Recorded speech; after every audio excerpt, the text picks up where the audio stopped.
আসসালামু আলাইকুম প্রিয় দর্শক, চ্যানেল আই সংবাদে স্বাগত। আপনাদের সঙ্গে আছি আমি সামির হোসেন। বিস্তারিত সংবাদের শুরুতে জানিয়ে দিচ্ছি সুপারফ্রেশ ফর্টিফাইড সয়াবিন তেল সংবাদ শিরোনামগুলো। সরকারের ১০০ দিনে সংস্কার প্রক্রিয়ার অগ্রগতি দৃশ্যমান মনে করেন বিশ্লেষকরা। নিত্যদিনের সমস্যার সমাধান না হলে সংস্কার ব্যর্থ হওয়ার আশঙ্কা। অন্তর্বর্তী সরকারের কিছু সিদ্ধান্তে জন আকাঙ্ক্ষার প্রতিফলন নেই বললেন তারেক রহমান। আন্দোলনে আহতদের রাস্তায় নামা লজ্জাজনক মন্তব্য। ট্রাম্পের নতুন প্রশাসনের সঙ্গে কাজ করতে চীনের দৃঢ় প্রত্যয় ঘোষণা। লিমায় বিদায়ী মার্কিন প্রেসিডেন্ট জো বাইডেনের সাথে শি জিনপিং এর বৈঠক। জলবায়ু সম্মেলনে আয়োজক আজারবাইজানের $1.2 বিলিয়ন বরাদ্দ। প্রযুক্তি উদ্ভাবন ও কৃত্রিম বুদ্ধিমত্তায় বিনিয়োগের তাগিদ।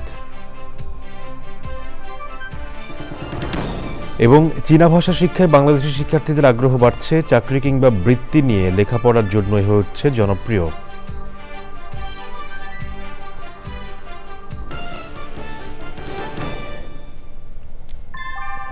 আমরা তৈরি করি বিশ্বমানের জার্মান প্রযুক্তির ভূমিকম্প সহনশীল থার্মেক্স রড, যা আপনার সংবাদ শিরোনামগুলো জানাচ্ছিলাম। এখনকার এই সংবাদ আয়োজন একই সঙ্গে চ্যানেল আইয়ের ইউটিউব চ্যানেলে এবং চ্যানেল আইয়ের ওটিটি প্ল্যাটফর্ম আই স্ক্রিনেও লাইভ স্ট্রিম হচ্ছে। এবার বিস্তারিত। দেশে রাজনৈতিক ও অর্থনৈতিক সুশাসন নিশ্চিতে অন্তর্বর্তী সরকারের ১০০ দিনে সংস্কার প্রক্রিয়ায় দৃশ্যমান অগ্রগতি বলে মনে করেন বিশ্লেষকরা। তবে শিক্ষা সংস্কার নিয়ে কোনো কমিশন না হওয়া, দ্রব্যমূল্য নিয়ন্ত্রণ করতে না পারা এবং একক কোনো নির্দেশনার পরিবর্তে পাওয়ার ব্রোকারদের প্রভাবকে নেতিবাচক বলছেন তারা। সাধারণ মানুষের নিত্যদিনের সমস্যার সমাধান না হলে সব সংস্কার ব্যর্থ হতে পারে বলেও আশঙ্কা তাদের। মাসুদ শাকিলের রিপোর্ট। ছাত্র জনতার গণ অভ্যুত্থানে শেখ হাসিনা সরকারের দীর্ঘ ১৬ বছরের শাসনের অবসানের পর ৮ই আগস্ট দেশের দায়িত্ব নেয় নোবেল বিজয়ী ড. মোহাম্মদ ইউনূসের নেতৃত্বে অন্তর্বর্তী সরকার। বহুমুখী চ্যালেঞ্জের মধ্য দিয়ে নিজেদের প্রথম ১০০ দিন পার করেছে তারা। এই সময়ে সবচেয়ে আলোচিত বিষয় সংস্কার, পুলিশ সংস্কার, যেটা আমাদের জনগণের প্রত্যয় ছিল। এর সাথে শিক্ষা কমিশন অবশ্যই দরকার। নিত্য পণ্যের দামের কথা বলি, ঊর্ধ্বমুখী দাম, কোনো জিনিসের দাম কিন্তু কমেনি। এর পেছনে কিন্তু একটা সিন্ডিকেট আছে, সেটাও আমাদের ভাবতে হবে।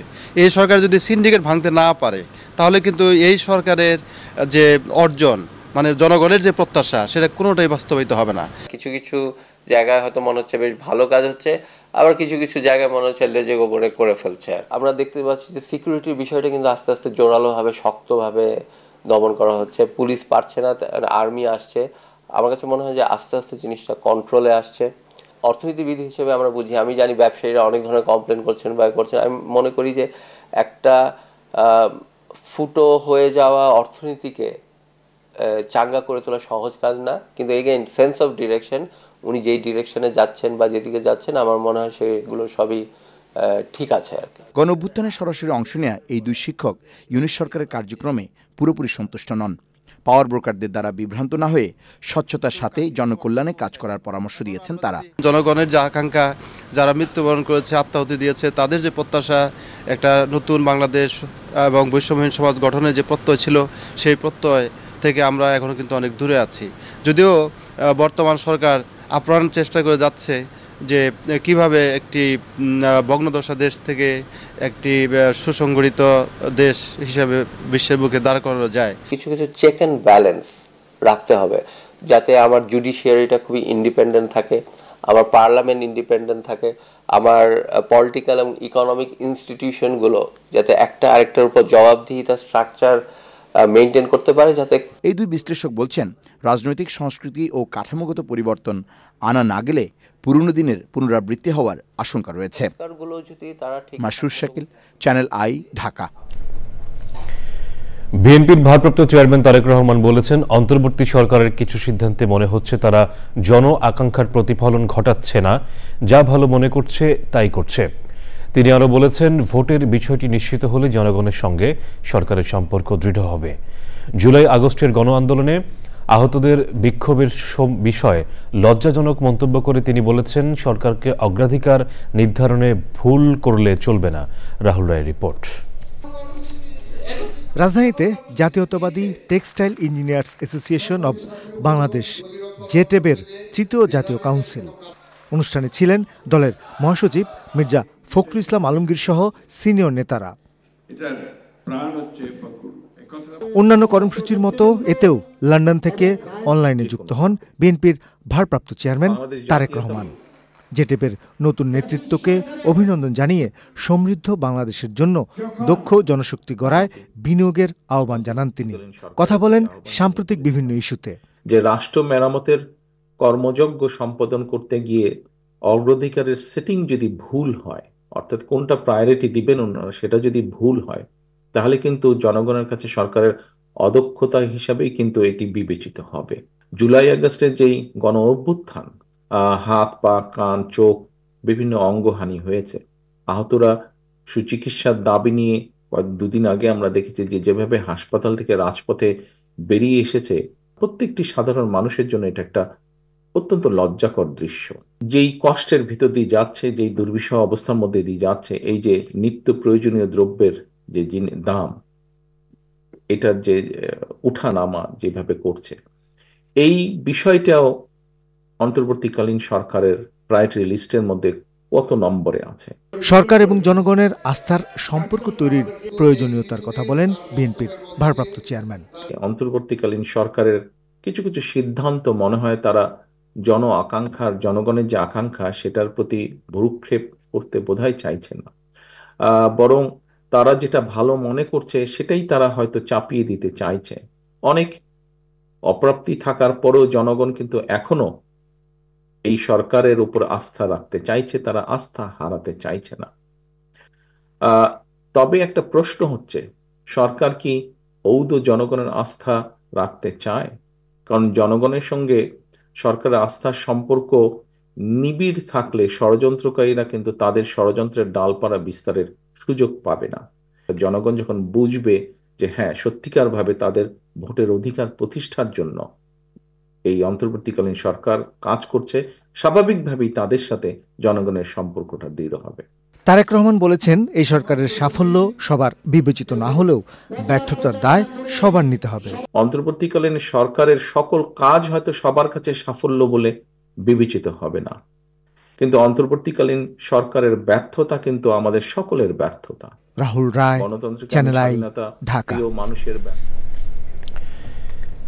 যুক্তরাষ্ট্রের নবনির্বাচিত প্রেসিডেন্ট ডোনাল্ড ট্রাম্পের নতুন প্রশাসনের সঙ্গে কাজ করার দৃঢ় প্রত্যয় ঘোষণা করেছেন চীনের প্রেসিডেন্ট শি জিনপিং।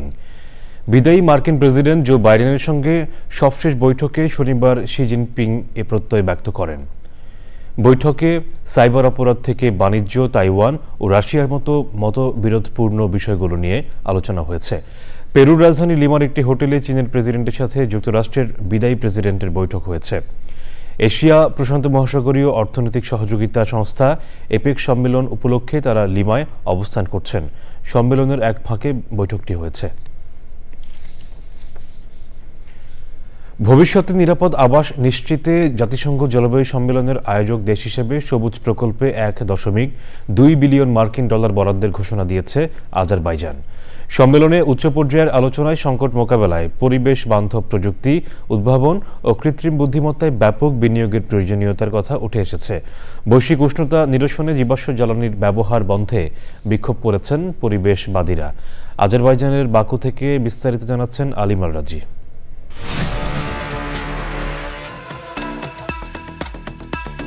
সময়ের সাথে পাল্লা দিয়ে অপ্রতিরোধ্য গতিতে এগিয়ে যাচ্ছে সভ্যতা ও তথ্য প্রযুক্তি।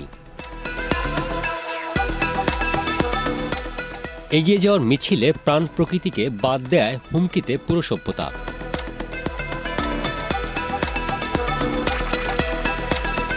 সংকট সমাধানে আলোচনায় কেন্দ্রে তাই পরিবেশ বান্ধব প্রযুক্তি বন্দনা।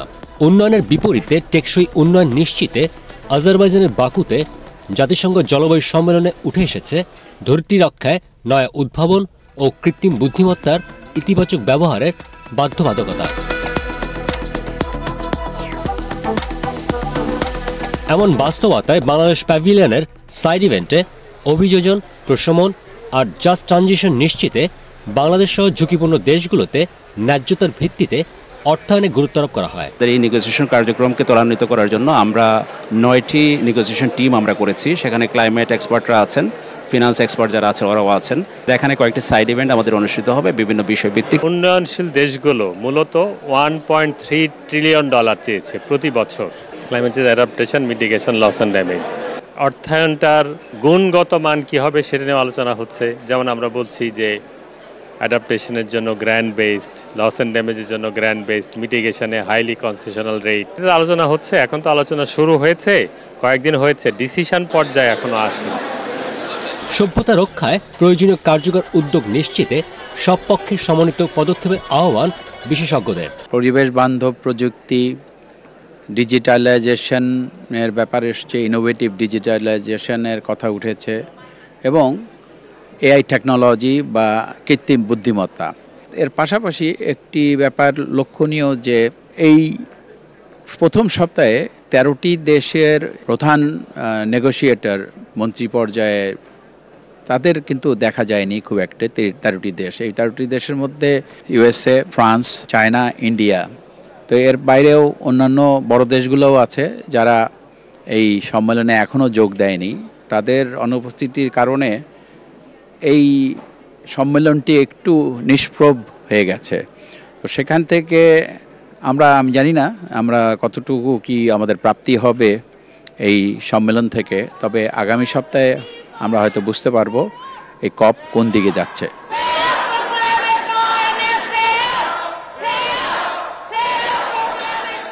আলোচনা, প্রস্তাবনা ও নানা প্রতিশ্রুতি সত্ত্বেও জীবাশ্ম জ্বালানির ব্যবহার বৃদ্ধির বাস্তবতায় বিভিন্ন কর্মসূচি ও বিক্ষোভ করেছেন পরিবেশবাদীরা।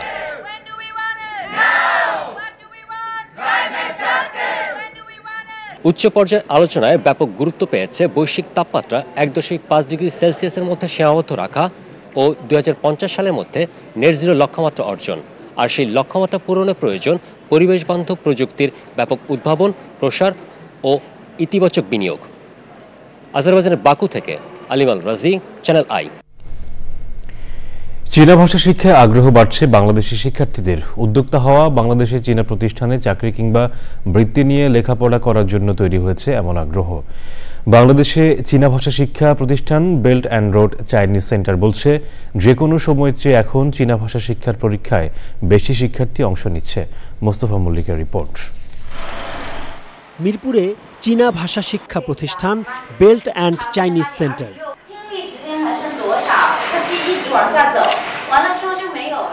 এখানে বিদেশি শিক্ষার্থীদের নেওয়া হয় চীনা ভাষায় দক্ষতার জন্য একমাত্র মূল্যায়ন পরীক্ষা HSK। অনলাইন মাধ্যমে দেশে এটি একমাত্র প্রতিষ্ঠান। তবে ঢাকা বিশ্ববিদ্যালয় এবং নর্থ সাউথ বিশ্ববিদ্যালয়ে এই পরীক্ষা লিখিত মাধ্যমে গ্রহণ করা হয়। পরীক্ষা ছাড়াও নিয়মিত বিভিন্ন কোর্স করানো হয় এই সেন্টারে। Short course, long course, online course, offline course, basic. And now a lot of students want to go China. ভালো স্কলারশিপ আছে এবং চাইনিজ এডুকেশন ভালো কোয়ালিটি। বিগত বছরগুলোর থেকে এখন চাইনা শিক্ষার্থী প্রচুর পরিমাণে বেড়েছে। আগ্রহ দিন দিন বাড়ছে এবং এর পরিধিও দিন দিন বাড়ছে। বাংলাদেশে বাজারের বড় একটি অংশ দখল করে আছে চীনের পণ্য এবং দিন দিন বাড়ছে এর পরিধি, বাড়ছে চীন সংশ্লিষ্ট ব্যবসায়িক প্রতিষ্ঠানের সংখ্যা। একই সঙ্গে চীনেও বৃদ্ধি পাচ্ছে বাংলাদেশের বিনিয়োগ। এর সঙ্গে উচ্চশিক্ষা নিতে চীনে যাচ্ছে বাংলাদেশি শিক্ষার্থীরা। অনেক বেশি চাহিদা, জি অনেক বেশি, কারণ চায়নাতে এত বেশি ফ্যাসিলিটি এভরি স্টুডেন্টদের জন্য, ওইখানকে আপনার স্কলারশিপটা অনেক বেশি। একাডেমিকভাবে SSK 4 পাস করা একটা বাধ্যতামূলক আছে, যে সার্টিফিকেট পাইতে হলে SSK 4 পাস করতে হবে। Belt and road Chinese centre জানিয়েছে, বৃত্তি নিয়ে চীনে পড়াশোনা করার ব্যাপক সুযোগ রয়েছে। ফেব্রুয়ারি মার্চ হচ্ছে চীনের বিভিন্ন শিক্ষা প্রতিষ্ঠানে স্কলারশিপ পাওয়ার মৌসুম। একটা সময় ছিল যখন বাংলাদেশি শিক্ষার্থীদের বিদেশি ভাষা শেখার মানেই হচ্ছে ইংরেজি। তবে দিন দিন সময় বদলেছে। একসময় ফ্রেঞ্চ কিংবা স্প্যানিশ ভাষার প্রতিও শিক্ষার্থীদের কিছুটা আগ্রহ ছিল, তবে এখন ইংরেজি, ফ্রেঞ্চ কিংবা অন্যান্য ভাষার সঙ্গে যে ভাষা শিখতে শিক্ষার্থীরা বেশি আগ্রহী হচ্ছে সেটি হচ্ছে চীনা ভাষা। শিক্ষার্থীরা বলছেন এই ভাষা শেখার মাধ্যমে তারা তাদের জীবনটাকে বদলে দেওয়ার একটি স্বপ্ন দেখছেন। ঢাকার মিরপুরের একটি চাইনিজ সেন্টার থেকে মোস্তফা মল্লিক, চ্যানেল আই। সংবাদের এ পর্যায়ে নিচ্ছি বিরতি, আর বিরতির পর জানিয়ে ফিরছি। ফিফা আন্তর্জাতিক প্রীতি ম্যাচে মালদ্বীপের বিপক্ষে জয় দিয়ে সিরিজ ড্র করল বাংলাদেশ। লাল সবুজের হয়ে পাপন ও জনির গোল।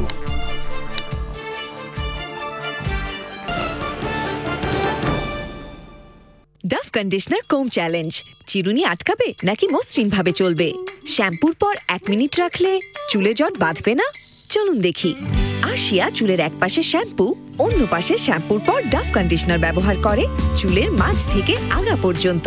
ডাভ কন্ডিশনার ছাড়া চিরুনি আটকায়, ডাভ কন্ডিশনার ব্যবহারে আটকায় না, কারণ এর ময়েশ্চার লক টেকনোলজি মাত্র 1 মিনিটেই ময়েশ্চার লক করে। এতে চুল হয় এতই মসৃণ যে চিরুনি আটকায় না। ডাভ কন্ডিশনার উজ্জ্বলতার উপহার মাত্র 50 টাকায়। গ্লো অ্যালাভলি সিরাম ক্রিম, এর মাল্টিভিটামিন সিরাম ত্বকের 3 স্তর গভীরে যায় আর দেয় এইচডি উজ্জ্বলতা। গ্লো অ্যালাভলি সিরাম ক্রিম মাত্র 50 টাকা। চঞ্চল ভাই, দেখা যাচ্ছে না বলে নেই নাকি? পানিতে থাকা আয়রন ও সীসা ফোটালেও যায় না, দেখাও যায় না। পিওরিট ক্লাসিক দূর করে ভাইরাস, ব্যাকটেরিয়া এবং নতুন যুগের দূষণ।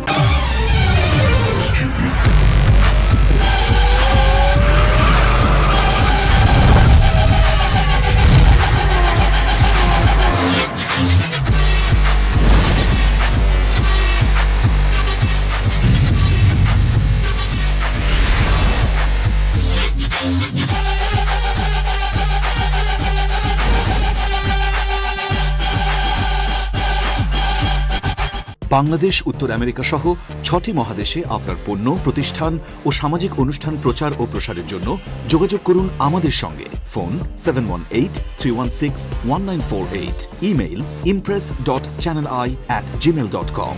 চ্যানেল আই, হৃদয়ে বাংলাদেশ, প্রবাসেও বাংলাদেশ।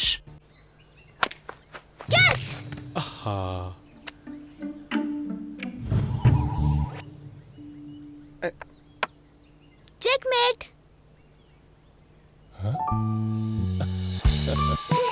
বাচ্চারা তো সবসময় রেডি থাকবেই, কারণ ওদের আছে 23টি পুষ্টি সমৃদ্ধ হরলিক্স, যা বাচ্চার মানসিক ও শারীরিক বিকাশে সহায়তা করে। বুদ্ধিতে বৃদ্ধিতে রেডি সব সময়।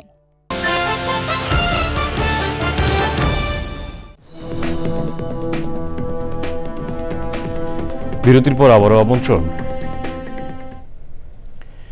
সনাতন ধর্মাবলম্বীদের উপর নির্যাতন চলছে অভিযোগ করে তা বন্ধের দাবি জানিয়েছে বাংলাদেশ সম্মিলিত সনাতন পরিষদ। রাজধানীতে সংবাদ সম্মেলনে তারা বলেন, সনাতন ধর্মাবলম্বীদের বাড়িঘর, উপাসনালয় ও ব্যবসা প্রতিষ্ঠানে হামলা, অগ্নিসংযোগ ও লুটপাট এবং ইসকন সম্পর্কে উদ্দেশ্য প্রণোদিত অপপ্রচার করা হচ্ছে। সংবাদ সম্মেলনে বলা হয়, সনাতন ধর্মাবলম্বীরা বিগত সব সরকারের আমলেই নির্যাতনের শিকার হয়েছে। সে সময়ও নির্যাতনের বিচার পাওয়া যায়নি, এখনও প্রতিকার পাওয়া যাচ্ছে না। বর্তমান অন্তর্বর্তী সরকার সনাতন ধর্মাবলম্বীদের উপর নির্যাতনের প্রতিকার করবে বলে আশা প্রকাশ করেন বক্তারা। আলা হজরত শাহ ইমাম আহমদ রেজা খান মুহাদ্দিসি বেরেলভির 106তম ওফাত বার্ষিকী উপলক্ষে তার জীবনী, ধর্মীয় খিদমত ও অবদান বিষয়ে রাজধানীতে ফাজাইলে আহলে বাইত ও আলা হজরত কনফারেন্স হয়েছে। মুহিব্বিনে আহলে বায়েত রিজবিয়া দরগা শরীফের ব্যবস্থাপনায় ও বাংলাদেশ রিজবিয়া তালিমুস-সুন্নাহ বোর্ড ফাউন্ডেশনের তত্ত্বাবধানে অনুষ্ঠানে সভাপতিত্ব করেন নেত্রকোনার মুহিব্বিনে আহলে বাইত রিজবিয়া দরগা শরীফের পীর আল্লামা মুফতি নাজিরুল আমিন রিজভী হানাফি কাদেরি। এছাড়াও কনফারেন্সে ছিলেন বাংলাদেশ আহলে সুন্নাত ওয়াল জামাতের নির্বাহী মহাসচিব আল্লামা মাওলানা খাজা আরিফুর রহমান তাহেরি, দপ্তর সচিব মোহাম্মদ আব্দুল হাকিম, সুপ্রিম কোর্ট মাজার মসজিদের পেশ ইমাম ও খতিব আল্লামা আহমদ রেজা ফারুকি ও অন্যরা ছিলেন। এবার কৃষি সংবাদ।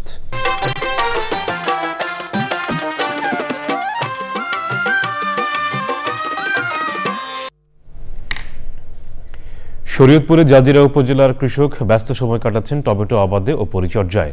এবার মৌসুমের শুরুতে 2 দফায় অধিক বৃষ্টিপাতের ফলে আবাদ কিছুটা বিলম্বিত হয়েছে। আর কোনো প্রাকৃতিক দুর্যোগ না হলে ভালো ফলনের আশা করছে কৃষক ও কৃষি বিভাগ। শরীয়তপুর প্রতিনিধি এস.এম. মুজিবুর রহমান জানাচ্ছেন বিস্তারিত। ২০ বছরেরও অধিক সময় থেকে শরীয়তপুরের জাজিরা উপজেলার কৃষকের অন্যতম অর্থকরী ফসল টমেটো। এবছরও কৃষক মালচিং, খুঁটি ও মাচা পদ্ধতিতে টমেটো আবাদ করছেন। তবে রোপণের সময় অধিক বৃষ্টিপাতের কারণে কিছুটা বিলম্ব হলেও ভালো ফলনের আশা কৃষকের। টমেটো লাগাই 18-20 বছর ধরে আমরা লাভবান আছি। এই বছর বৃষ্টির নিকে আমার উঠতে দেরি হয়েছে। এই বছর বৃষ্টির নিকে আমার খেত দেরি হয়েছে, লাগাইতে পারি নাকি, বৃষ্টির নিকে চইতে পারি নাকি। আশা করি আর যদি কোনো না হয়, আশা করি ফলন ভালো হবে বছর ইনশাল্লাহ। খাড়া মালচিং দিয়ে আমরা টমেটো চাষ করি, এতে আমার ফলন খুব ভালো হয়। আগাছা খুব কম হয়। আমাদের টমেটো লাগাইতে বিঘা প্রতি খরচ হয় 20,000 টাকা। যদি ভালো ফলন হয় তো আমাদের বিক্রি নামে 80 থেকে 85,000 টাকা পর্যন্ত নামে। উৎপাদন ব্যয় কমিয়ে টমেটোর ফলন বাড়াতে পরামর্শ দিচ্ছে স্থানীয় কৃষি বিভাগ। মালচিং ও উত্তম কৃষি চর্চার মাধ্যমে টমেটো আবাদের পরামর্শ প্রদান করে যাচ্ছি। এই পদ্ধতিতে চাষাবাদের ফলে কৃষকের উৎপাদন ব্যয় কমে আসবে এবং ফলন বৃদ্ধি পাবে।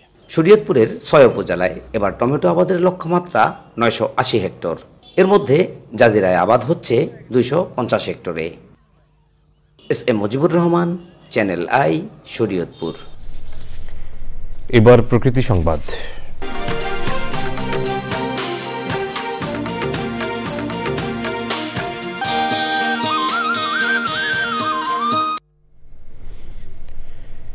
জলবায়ু অভিঘাত মোকাবেলা ও ক্রমবর্ধমান বৈশ্বিক উষ্ণতা প্রতিরোধে দেশব্যাপী সবুজ বেষ্টনী গড়ার অংশ হিসেবে ঝিনাইদহে বৃক্ষরোপণ কর্মসূচি করেছে প্রকৃতি ও জীবন ক্লাব। শিক্ষার্থী ও স্থানীয়দের মাঝে বিতরণ করা হয় বিলুপ্তপ্রায় ও বিরল প্রজাতির বিভিন্ন গাছের চারা ও বীজ। শেখ সেলিমের তথ্য ভিডিও চিত্রে আফরোজা হাসির রিপোর্ট।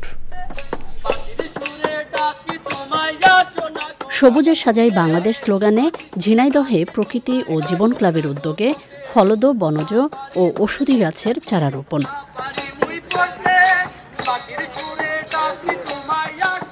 রাস্তার ধার, নদীর পার সহ বিভিন্ন এলাকায় প্রায় 10,000 গাছ রোপণ ও 5,000 বীজ বিতরণ করে প্রকৃতি ও জীবন ক্লাব। শিশুরা স্কুল থেকে শিখতে পারবে যে কিভাবে গাছ লাগাতে হয়, গাছ কিভাবে পরিচর্যা করতে হয়।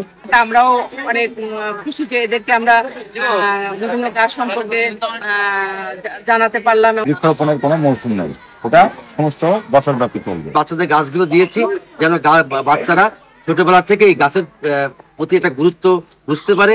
ওরা পরবর্তীতে আরো অনেক সুন্দর সুন্দর গাছ লাগানোর পক্ষে এবং পরিবেশকে রক্ষার ক্ষেত্রে ওরাও এগিয়ে আসবে। প্রকৃতি ও জীবন ক্লাবকে ধন্যবাদ জানাই, তারা এই সুন্দর আয়োজন করেছে। বাচ্চাদের মধ্যে বৃক্ষরোপণের একটা জাগরণ তারা দিয়েছে, তারা যেন এই ছোট থেকে শিখতে পারে যে গাছকে আমরা ভালোবাসতে পারি। পরিবেশ প্রতিবেশ রক্ষায় কর্মসূচি অব্যাহত রাখার কথা জানিয়েছেন আয়োজকরা। বৈরী আবহাওয়া আমাদেরকে ধ্বংস করে দিতে চাচ্ছে, সেই জায়গা থেকে যদি আমরা উত্তরণ ঘটাতে চাই তাহলে অবশ্যই গাছ লাগানোই হবে আমাদের মূল কাজ, এবং সেই কারণেই আমরা বৃক্ষরোপণ কর্মসূচিকে ভীষণভাবে গুরুত্ব দিচ্ছি। শুধু রোপণই নয়, সবুজের সমারোহ বাড়াতে রোপিত বৃক্ষের পরিচর্যায় গুরুত্ব আরোপ করেন সংশ্লিষ্টরা। আফরোজা হাসি, প্রকৃতি ও জীবন ডেস্ক, চ্যানেল আই। শেষ করার আগে সুপারফিশ ফর্টিফাইড সয়াবিন তেল সংবাদ শিরোনামগুলো জানিয়ে দিচ্ছি আরো একবার। সরকারের 100 দিনে সংস্কার প্রক্রিয়া অগ্রগতি দৃশ্যমান মনে করেন বিশ্লেষকরা। নিত্যদিনের সমস্যার সমাধান না হলে সংস্কার ব্যর্থ হওয়ার আশঙ্কা। অন্তর্বর্তী সরকারের কিছু সিদ্ধান্তে জন আকাঙ্ক্ষার প্রতিফলন নেই বললেন তারেক রহমান। আন্দোলনে আহতদের রাস্তায় নামা লজ্জাজনক মন্তব্য। ট্রাম্পের নতুন প্রশাসনের সঙ্গে কাজ করতে চীনের দৃঢ় প্রত্যয় ঘোষণা। লিমায় বিদায়ী মার্কিন প্রেসিডেন্ট জো বাইডেনের সাথে শি জিনপিং এর বৈঠক। জলবায়ু সম্মেলনে আয়োজক আজারবাইজানের $1.2 বিলিয়ন বরাদ্দ। প্রযুক্তি উদ্ভাবন ও কৃত্রিম বুদ্ধিমত্তায় বিনিয়োগের তাগিদ।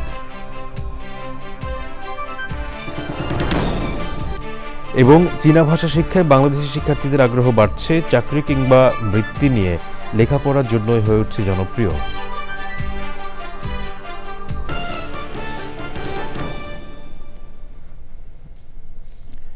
দর্শক, চ্যানেল আইয়ের সর্বশেষ সংবাদ জানতে ভিজিট করুন channelionline.com-এ। যুক্ত থাকুন আমাদের সোশ্যাল মিডিয়া প্ল্যাটফর্মগুলোর সাথে। এতক্ষণ সাথে থাকার জন্য ধন্যবাদ সবাইকে।